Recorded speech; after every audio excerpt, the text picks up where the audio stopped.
Okay. बिस्मिल्लाहिर्रहमानिर्रहीम। Organisational behaviour की जो क्लास है उसका कोशिश करेंगे कि खुलासा 10 मिनट्स में मैं आपको पेश कर सकूं, जो कि हमारी सब्जेक्ट्स हैं यूनिवर्सिटीज़ में। तो बाज़ सब्जेक्ट्स में, बाज़ क्लासों में हम इसको ऐसे इलेक्टिव सब्जेक्ट्स पढ़ते हैं और बाज़ में ऐसे मेजर सब्जेक्ट्स पढ़ते हैं। तो मैंने कोशिश की इस तरह की किसी ऐसा कोर्स मैं डिज़ाइन करूं जो कि एज इलेक्टिव सब्जेक्ट्स या आपका as a main subject equally effective हो, इक्वली उसको फ़ायदा पहुंचाए। और अगर कोई उसको वैसे भी पढ़ रहा हो तो जो टूल्स ऑफ ऑर्गेनाइजेशनल बिहेवियर है, हम उसको रियल लाइफ में किस तरह एडजस्ट कर सकते हैं और उससे किस तरीके से फ़ायदा उठा सकते हैं।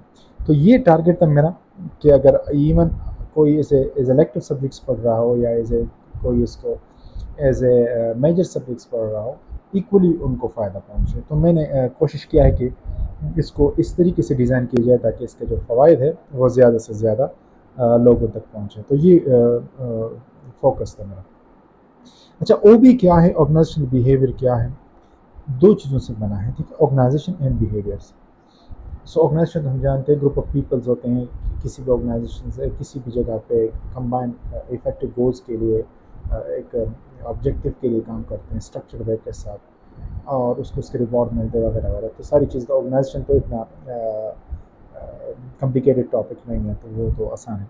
बिहेवियर, बिहेवियर क्या है? जो स्टिमुलस को बंद जो रिस्पॉन्ड करता है तो वो बिहेवियर कहलाता है। तो रिएक्शन टू स्टिमुलस, तो वो एक इंसान का वो बिहेवियर कहलाता है। तो ऑर्गेनाइजेशनल बिहेवियर फिर कैसा हो? ऑर्गेनाइजेशनल बिहेवियर बेसिकली जो ह्यूमंस हैं, जो एम्प्लॉयज़ है या जो काम करने वाले लोग हैं किसी भी इदारे में, स्टिमुलस को जो रिस्पॉन्ड देंगे वो उसका बिहेवियर कहलाएगा। अब इसमें ऑर्गेनाइजेशनल बिहेवियर की जो इंटरेस्ट जो क्रिएट करता है वो इस बेस पे क्रिएट करता है कि इंसान का जो बिहेवियर है ना, वो इंडिविजुअल लेवल पे, ग्रुप लेवल पे और फिर ऑर्गेनाइजेशन लेवल पे डिफरेंट होता है। मसलन जब एक बंद अपने आप के साथ होता है, अकेले होता है, तो उसका जो रवैया है, उसका जो बिहेवियर होता है वो एक तरह का होता है। सेम वही पर्सन जब किसी ग्रुप में होता है तो उसका फिर जो वो रवैया है वो डिफरेंट होता है। और इस तरीके से जब वो किसी इदारे में आता है तो फिर उसके जो रिएक्शंस होते हैं, उसकी जो पर्सनैलिटी होती है, उसका जो बिहेवियर होता है वो होता है। इससे क्या चीज़ हम अखज़ कर सकते हैं या अखज़ कर सकते हैं कि बिहेवियर 3 लेवल्स पे इसकी स्टडी ज़रूरी है। क्योंकि अगर हम किसी भी इंडिविजुअल्स को इग्नोर करके उसके ग्रुप लेवल पे उसके बिहेवियर को इवेलुएट कर ले तो ये इनकम्प्लीट होगा। तो इन तीनों लेवल पे जो स्टडी है वो बेसिकली ऑर्गेनाइजेशनल बिहेवियर के जो स्कोप है उसमें आती है। तो basically it studies the behaviour of humans at 3 levels, individuals level, group levels और फिर उसके जो ऑर्गेनाइजेशन लेवल पे है।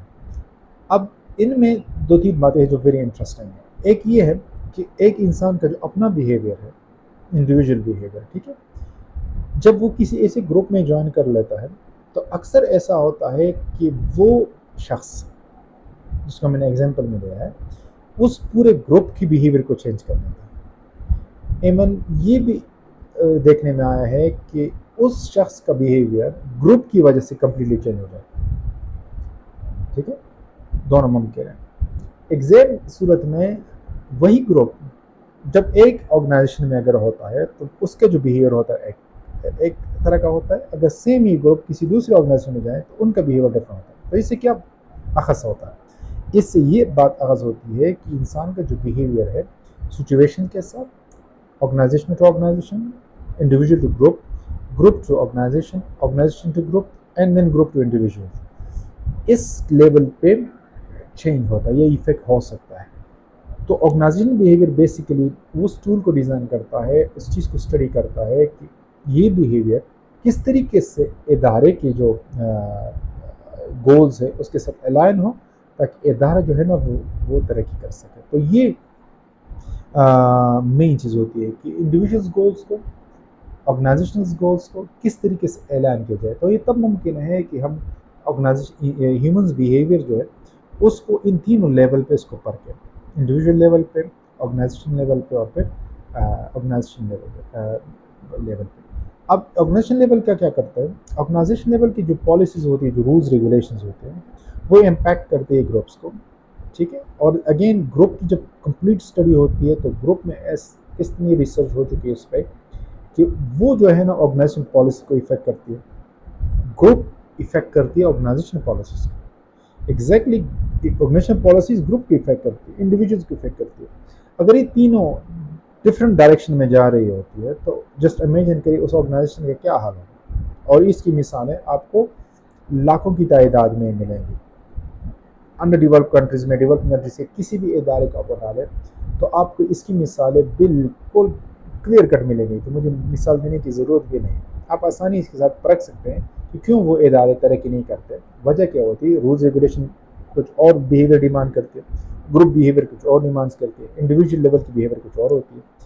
انڈیویجول گروپ کو انفلوئنس کرتا ہے, گروپ انڈیویجول کو انفلوئنس کرتا ہے, اینڈ یہ تو حقیقت ہے کرے گا, یہ تو بائی ڈیفالٹ کرے گا. لیکن جب یہ الائن نہیں ہوتی کسی بھی ادارے کے ساتھ تو یہ نقصان دہ والی بات ہوتی ہے. کوشش آرگنائزیشن بیہیویئر کی یہ ہوتی ہے کہ کس طریقے سے ہم چیزوں کو سمجھیں تاکہ انڈیویجولس گولز, گروپس کے گولز اور ادارے کے گول کو ایک الائن پہ لایا جائے, اور اسی سے ادارے کے میکسیمم جو سیٹسفیکشنز ہے وہ اچیو ہو سکے, اور میکسیمم جو گول ہیں وہ اچیو ہو سکتے. تو is a field of study that investigate the impact of individuals, groups and structures, جو کہ انسان کے بیہیویئر پہ ہوتا ہے ود ان آرگنائزیشن. پرپس کیا ہوتا ہے, پرپس یہی ہوتا ہے کہ اس نالج کو میکسیمم یوٹیلائز کیا جائے اور آرگنائزیشن کی جو افیکٹونیس ہے اس کو انکریز کیا جائے. تو یہ مین چیز ہوتی ہے. آرگنائزیشن کے بارے میں تو میں نے بتایا کہ گروپ آف پیپل ہے جو کہ ایک کامن گول کے لیے کام کرتا ہے, ٹھیک ہے. اور گول میں نے بتایا بھی کہ انڈیویجولس کے بھی گول ہوتے ہیں, آرگنائزیشنس کے بھی گول ہوتے ہیں, گروپس کے بھی گول ہوتے ہیں, ٹھیک ہے. اگر یہ تینوں الائن نہ ہوں ایک دوسرے کے ساتھ تو اس کا جو امپیکٹ پڑے گا وہ نقصان ادارے کو بھی ملتا ہے, گروپس کو بھی ملتا ہے, اور انڈیویجولس کو بھی ملتا ہے. تو ان تینوں کو ایک لائن میں لانا جو ہے یہ لیڈرشپ کا جو ٹاپ پالیسی میکرز ہوتے ہیں اس کو سوچنا ہوتا ہے کہ اس کو تینوں کو کس طریقے سے کلائن کیا جائے. تو وہ سلیکشن پروسیجر سے لے کے پھر آپ کی جو ریلیونگ پالیسیز ہے, آپ کی جو ٹرن اوور لیول ہے, آپ کی جو آپ کو چھوڑ کے جو جاتا ہے آپ کا جو امپلائی ہے, سارے اس کو سمجھنے کی بات ہوتی ہے. انفارچونیٹلی بہت اگنورڈ ہے, اس کو دیکھا ہی نہیں جاتا, اور پالیسی امپوز ہوتی ہے, اور اسی صورت سے اس لیے ادارے جو ہے نا وہ ترقی نہیں کر پاتے.